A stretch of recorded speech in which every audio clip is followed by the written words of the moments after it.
रही है, उसके खिलाफ सभी साथी को जंतर मंतर सुबह 10 बजे 29 जून को पहुंचना है। जंतर मंतर जाना है, तो झुग्गी को बचाना है, जंतर मंतर जाना है, तो झुग्गी को बचाना है। पूरे दिल्ली में झुग्गी झोपड़ी उजाड़ रही है, दिल्ली को झुग्गी झोपड़ी मुक्त कर रही है, गरीबों को बाहर का रास्ता दिखा रही है। तो हम सभी साथी इकट्ठा होना है और भारतीय जनता पार्टी का जो घमंड है, जो अहंकार है, उसको तोड़ रहे हैं। जंतर मंतर पे सभी झुग्गी झोपड़ी वाले इकट्ठा होंगे और भारतीय जनता पार्टी के अहंकार को तोड़ने का कार्य करेंगे।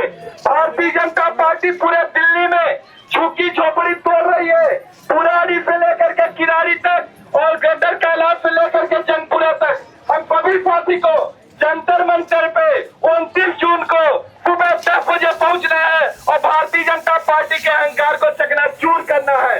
10 बजे जंतर मंतर पहुंच करके भारतीय जनता पार्टी के अहंकार को चकनाचूर करना है और इनको दिखा देना हमारे अंदर कितनी ताकत है। तो झुग्गी झोपड़ी एकता जिंदाबाद, जिंदाबाद जिंदाबाद, झुग्गी झोपड़ी एकता जिंदाबाद, जिंदाबाद जिंदाबाद। जंतर मंतर जाना है, गरीब एकता जिंदाबाद, जिंदाबाद जिंदाबाद, गरीब एकता जिंदाबाद, जिंदाबाद जिंदाबाद, हमारी एकता जिंदाबाद, जिंदाबाद जिंदाबाद। भी तोड़ देंगे।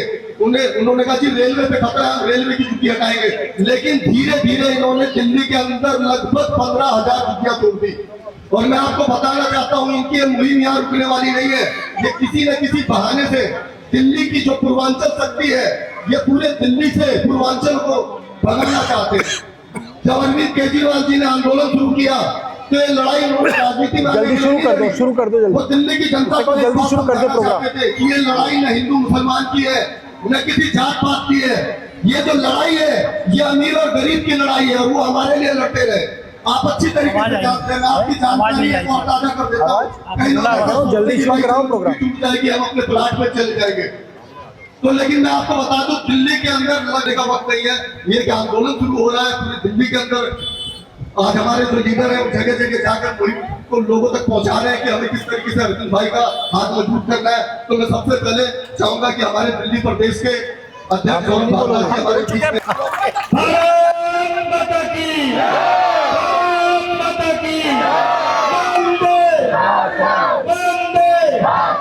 हम सबके बहुत ही महबूब नेता आदरणीय सौरभ भारद्वाज जी, इस क्षेत्र के निगम पार्षद और हमारे गुरुकुल जोन के चेयरमैन पुनीत राय जी, हमारे निगम में साथी बहन सारिका चौधरी जी, निगम पार्षद साथी बहन अलका ढेंगरा जी और मेरे साथी अंदर सत्ता में आई है, उनको सिर्फ एक काम रह गया है कि कैसे गरीब को उजाड़ना है, कैसे गरीब की झुग्गी को उजाड़ना है, कैसे गरीब के रोजगार को उजाड़ना है।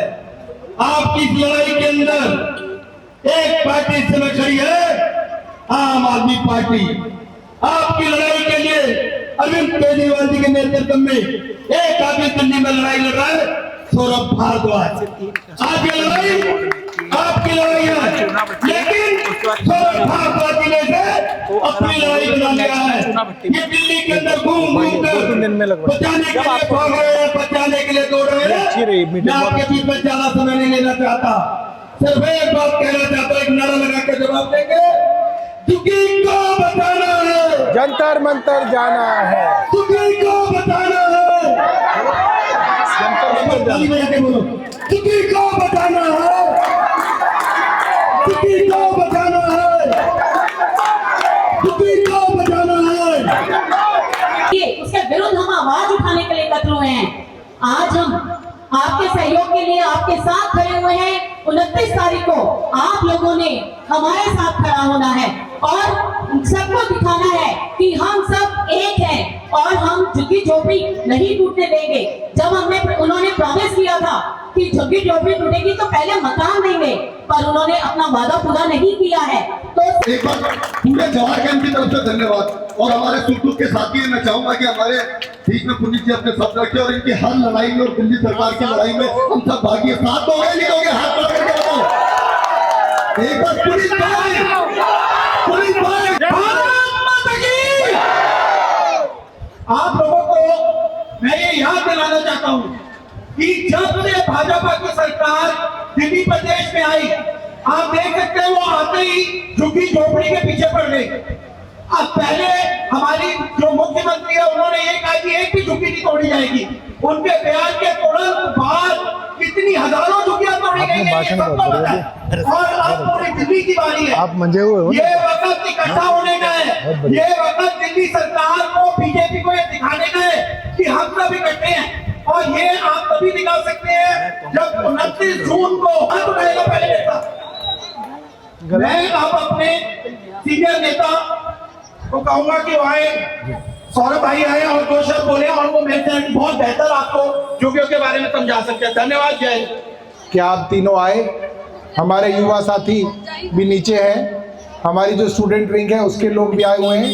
सारिका चौधरी जी हमारी महिला विंग की अध्यक्ष हैं, जंगपुरा से पार्षद हैं, वो भी हमारे बीच में आई हैं। आप सब लोगों को याद होगा दिल्ली के चुनाव से पहले भारतीय जनता पार्टी के नेताओं ने कहा कि हम दिल्ली में रात्रि प्रवास करेंगे। रात्रि प्रवास क्या होता है भाई? कहता जी रात को झुग्गी में रह के देखेंगे कि क्या होता है। ठीक है, तो अलग अलग झुग्गियों के अंदर भारतीय जनता पार्टी के बड़े बड़े नेता पहुंचे, टीवी पे चलाया कि जी भारतीय जनता पार्टी का दिल बदल गया है, अब ये गरीबों के साथ आ गए, रात को झुग्गी में रह के देखेंगे। तो मनोज तिवारी रात को ढोलक बजा रहे हैं झुग्गी में, देखा था। वीरेंद्र सचदेवा कैरम बोर्ड खेल रहे हैं झुग्गी में।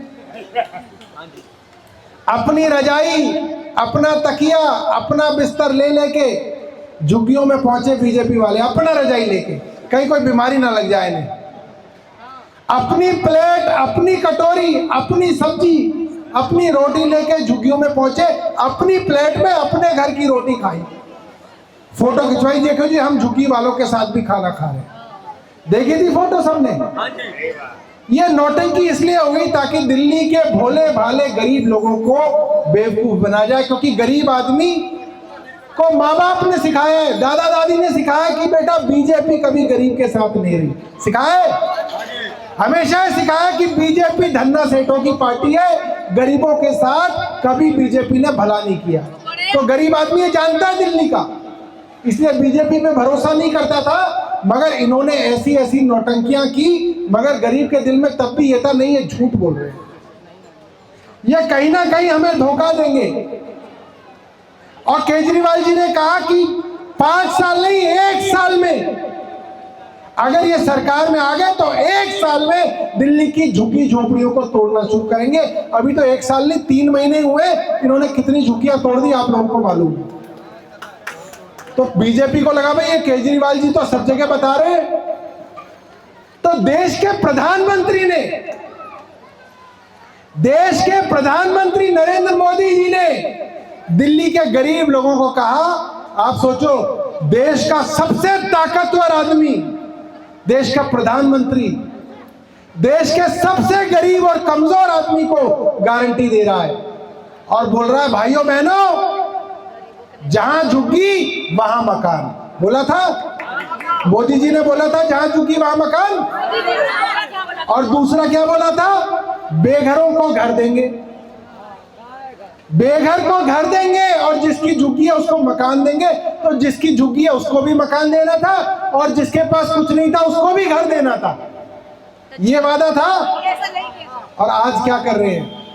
जो बेचारे 40-40 साल से उन छोटी छोटी झुग्गियों में रह रहे हैं, जिनके बच्चे पास में स्कूल में जा रहे हैं, बेटियां कॉलेज में जा रही हैं, आसपास नौकरी है, काम धंधे हैं, उनको बुलडोजर से बेरहमी से उजाड़ा जा रहा है।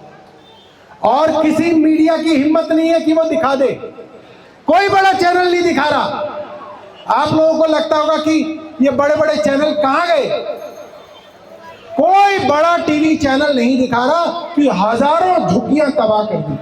छोटे छोटे यूट्यूब चैनल दिखा रहे हैं, व्हाट्सएप पे वीडियो घूम रहे हैं, तो हमको पता चल रहा है ना बड़े अखबार छाप रहे हैं ना बड़ा कोई चैनल दिखा रहा है, क्योंकि ये सारे के सारे चैनल और अखबार भारतीय जनता पार्टी की जेब में। ये चाहते हैं कि गरीब को पता ही ना चले, इतनी झुग्गियां ढा दो कि जब तक गरीब को पता चलेगा तब तक सब कुछ साफ हो जाएगा। जंगपुरा में मद्रासी कैंप 45 साल से लोग रह रहे थे, 45 साल से 800 झुग्गियां सारी की सारी ढा दी। और क्या कह के ढाते हैं ये भी समझ लो। सबसे पहले मद्रासी कैंप के अंदर दुकानों के ऊपर बुलडोजर चलाया और झुग्गी वालों को बोला, अरे तुमको कुछ नहीं कहेंगे, सिर्फ दुकानों को कर रहे हैं, तुम चिंता मत करो, सिर्फ दुकानों को कर रहे हैं। तो पहले दुकानें उड़ाई, फिर नाले के पास 2 लाइन दी, कह रहे बस ये 2 लाइन और उड़ा देते, 2 लाइन उड़ाई। बाकी झुग्गी वाले बोले कि कोई बात नहीं, दुकान वाले जा रहे हैं। अरे आगे की 2 लाइन वालों का दिक्कत है, कोई बात नहीं, हमारी तो बची हुई है। और फिर सुबह 5 बजे 3 दर्जन बुलडोजर आए, 3 दर्जन बुलडोजर, 500 पुलिस वाले। सारिका जी को मालूम है, सारिका जी के पड़ोस का वार्ड है, सारे के सारी 800 साढ़े 800 झुग्गियां ढहा के खत्म कर दी। 850 झुग्गियां पहले ढाते थे तो कहते थे ये तो रोहिंग्या है, ये तो बांग्लादेशी है, ऐसे कह के बेवकूफ बनाते थे। तो जो हमारे हिंदू भाई थे वो कहते अच्छा अच्छा मुसलमानों के ऊपर चल रहा है, और कहते थे जय श्री राम। और अब मद्रासी कैंप में एक एक आदमी दक्षिण भारत का हिंदू था, जाके पता कर लेना, एक एक आदमी हिंदू था। हिंदू मुसलमान की बात तो आपके बीच में फैलाई जाती है ताकि पब्लिक को बेवकूफ बनाया जाए। वजीरपुर के अंदर जितनी झुग्गियां ढाई 80% लोग हिंदू हैं। इक्का दुक्का मुसलमान तो हर जगह होता है, हर कॉलोनी में होता है, सब वहां भी थोड़े बहुत है। तो ये मामला हिंदू मुसलमान का नहीं है, ये तो बेवकूफ बनाने के लिए हिंदू मुसलमान बांग्लादेशी रोहिंग्या वाली बात चलाते हैं। ये गरीबों को हर जगह से हटा रहे हैं। जब मद्रासी कैंप के अंदर झुग्गियां टूटी, वजीरपुर वालों ने बोला अरे हमें क्या, हमारी तो टिकी हुई है। फिर जब वजीरपुर में टुकड़ी तो बवाना वालों ने कहा अरे हमारी तो बची हुई है। फिर बवाना में भी टूटी, फिर गोकुलपुरी में टूटी, फिर एंड्रयूसगंज में टूटी, और अब जहां देखो वहां पे झुग्गियों के ऊपर बुलडोजर चल रहा है। अगर इसी तरह से बुलडोजर चलता रहा, दिल्ली में से सब गरीब लोगों को ये भगा के यूपी और बिहार पहुंचाएंगे। इनकी कोशिश है कि गरीब आदमी को यहां से भगाया जाए। और ये लोग ये नहीं सोच रहे कि इतनी बड़ी बड़ी कोठियों के अंदर रोटियां कौन बनाती हैं, हमारी झुग्गी में रहने वाली लेडीज बना रही हैं। बड़ी बड़ी कोठियों के अंदर बर्तन कौन मांज रहा है, उनके बच्चों को कौन पाल रहा है, ये झुग्गी में रहने वाली गरीब औरतें पाल रही हैं। उनके प्रेस पे कपड़ों पे प्रेस कौन कर रहे हैं, धोबी, झुग्गियों में रहते हैं। उनके ड्राइवर कहां से आते हैं, कोठियों में रहते हैं उनके ड्राइवर, इन्हीं झुग्गियों में उनके ड्राइवर रहते हैं। उन्हीं की फैक्ट्रियों में काम करने वाला आदमी झुग्गियों में रहता है। बड़े बड़े दुकानों के शोरूम के अंदर काम करने वाले लोग झुग्गी में रहते हैं। झुग्गियों के बिना दिल्ली नहीं चल सकती। अगर एक दिन सारे दिल्ली के झुग्गी वाले बोल देना काम पे नहीं जाएंगे, तो आधों के घर तो रोटी नहीं बनेगी। रोटी भी बनानी नहीं आती किसी को, पता है आपको? रोटी नहीं आती, ना पति को आती ना पत्नी को आती। और कोई बीजेपी वाला ये ना सोच ले कि रोटी बनाने वाली नहीं आएगी तो जोमेटो से मंगवा लेंगे। जोमेटो की गाड़ी चलाने वाले भी झुग्गी में ही रहते हैं, भूखे मर जाएंगे एक दिन के अंदर। स्विगी, जोमेटो, ब्लिंकिट, जितने बच्चे आज ये स्कूटर चलाते हैं और 5 मिनट में 8 मिनट में इनके घर में पिज्जा पहुंचाते हैं, वो भी ये गरीब के बच्चे हैं जो इन झुग्गियों के अंदर रहते हैं नहीं रहते। तो अगर गरीब आदमी एक दिन ठान लेगा तो पूरी की पूरी दिल्ली ठप हो जाएगी। ये गरीब आदमी को अपनी जो है ताकत समझनी पड़ेगी। ये वाली आंटी जी आ जाओ यहाँ पे, क्या नाम है आपका? आ जाओ, आपको नेता बना देते हैं। क्या नाम है आपका? कहाँ से हो आप?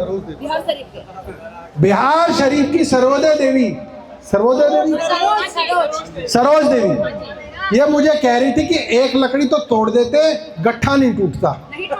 ये इन्होंने बहुत बड़ी बात बोली है। तो बीजेपी एक एक करके लकड़ी तोड़ रही है, क्योंकि उनको पता अगर एक हो गए तो गट्ठा नहीं टूटेगा। तो सबसे पहले तो हमको एक होना है। कोई ये नहीं सोचना ये बड़ी जाति का है, ये छोटी जाति का है, ये है, ये वो है। सबको एक होना है। हिंदू हो, मुसलमान हो, बंगाली हो, मद्रासी हो, बिहार से हो, यूपी से हो, राजस्थान से हो, हरियाणा से हो, सबको एक होना है।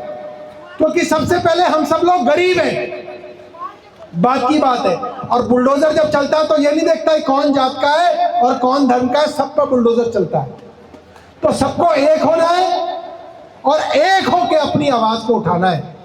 अगर हम लोग एक हो गए तो बड़ी बड़ी सरकारों को पीछे हटना पड़ता है। बीजेपी क्या बड़ी चीज है, हटना पड़ता नहीं हटना पड़ता।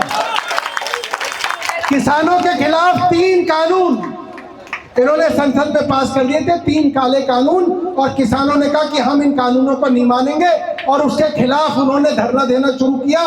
दिल्ली में आ रहे थे, पुलिस ने उनको बॉर्डर पर रोक दिया। गर्मियां आई, किसान वहीं डटे रहे।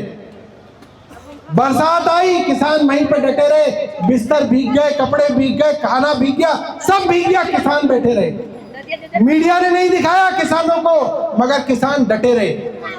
सर्दियां आई, जब आपको अपने घर में भी ठंड लगती है तब वो लोग बाहर हाईवे पे सोए, पूरी पूरी सर्दियां सोए।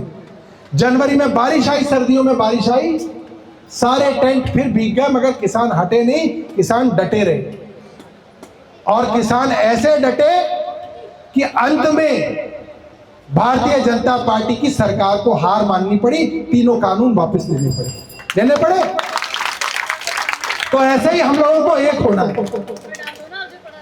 और सरकारें गरीब आदमी बनाता है, अमीर आदमी नहीं बनाता। गरीब आदमी सरकार बनाता है और गरीब आदमी सरकार गिराता है। अभी हमारे पास कोई चुनाव नहीं है, अब हमारे चुनाव 4.5 साल दूर हैं।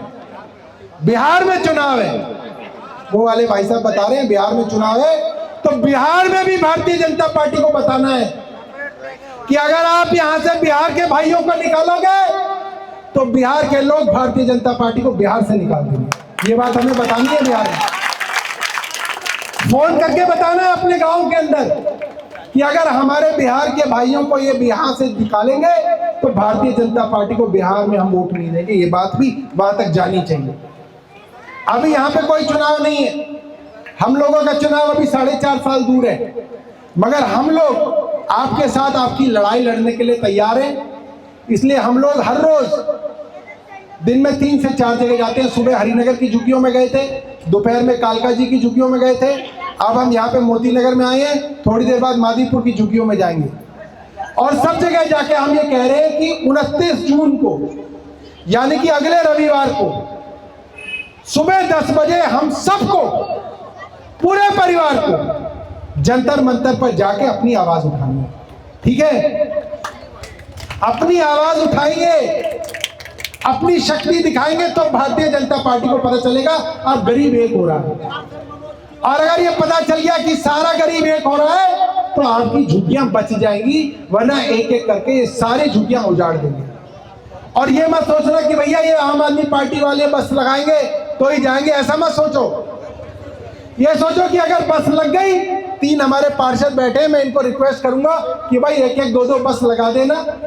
मगर अगर बस ना लगी तो ये ना सोचे कि अरे बस तो लगाई नहीं, ये सोचो कि अगर बस नहीं लगी तो बाइक से जाएंगे, अपने स्कूटर से जाएंगे, ऑटो से जाएंगे, बस में टिकट लेके जाएंगे, मेट्रो से जाएंगे, रिक्शे से जाएंगे, कुछ नहीं मिलेगा तो पैदल जाएंगे, मगर जंतर मंतर जाएंगे।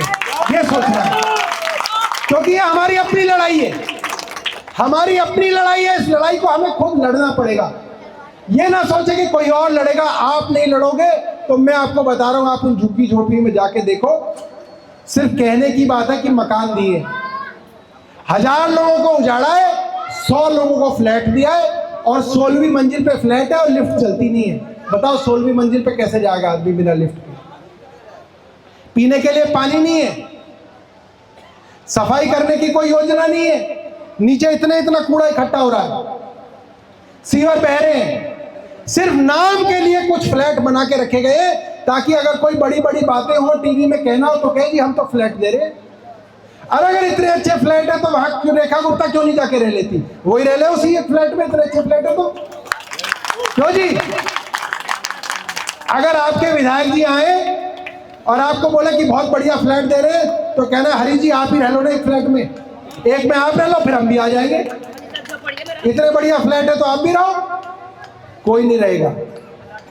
क्योंकि सबको मालूम है नरेला में फ्लैट में ना कोई रोजगार है ना कोई काम धंधा है। काम धंधे तो आदमी के जहां पे है वहीं पे है ना। यहाँ पे पड़ोस में लेडीज जो है कोठियों में काम करती हैं, आसपास की फैक्ट्रियों में लोग काम करते हैं, कोठियों के अंदर ड्राइवर का काम करते हैं, आसपास सबके काम है। इसीलिए योजना थी जहां झुग्गी वहां मकान, यानी कि आप पहले मकान बनाओ, हमें मकान दो और झुग्गियां तोड़ दो। किसको रहना है झुग्गियों के अंदर? मगर अगर आप ये कहोगे कि झुग्गियां यहां तोड़ेंगे, 1000 लोगों की झुग्गियां तोड़ेंगे, 100 लोगों को नरेला में फ्लैट दे देंगे, तो ये हमें मंजूर नहीं है। और जो कहे कि फ्लैट बहुत बढ़िया, उसके साथ एक बार घूम के आना, वहां पे फ्लैट में नर्क है, नर्क। ना कोई आने जाने की सुविधा, ना कोई पानी की सुविधा, ना कोई बिजली की सुविधा। तो आप सब लोगों को मैं यहाँ पे निमंत्रण देने आया हूं, जाति धर्म छोड़ के सब लोगों को मिलके जंतर मंतर पे जाना है और अपनी आवाज उठानी है। एक बार हाथ उठा के बताना, सच सच, झूठ मत बताना, सच सच बताओ कौन कौन जंतर मंतर जाएगा। तो सारे ही जाएंगे। तुम किन के साथ जाओगे बच्चे? हैं? माँ बाप के साथ जाएंगे? तो आप सब लोगों का जंतर मंतर पे इंतजार रहेगा। ये एक लंबी लड़ाई है। अगर हमने इस लंबी लड़ाई को नहीं लड़ा तो हम सब लोग जो है इसके अंदर हार जाएंगे। इसलिए दोबारा से आप लोगों को मैं निमंत्रण दे रहा हूं, 29 तारीख इतवार सुबह 10 बजे चलो जंतर मंतर। बहुत बहुत धन्यवाद। एक बारी सभी बोलेंगे झुग्गी झोपड़ी एकता, झुग्गी झोपड़ी एकता।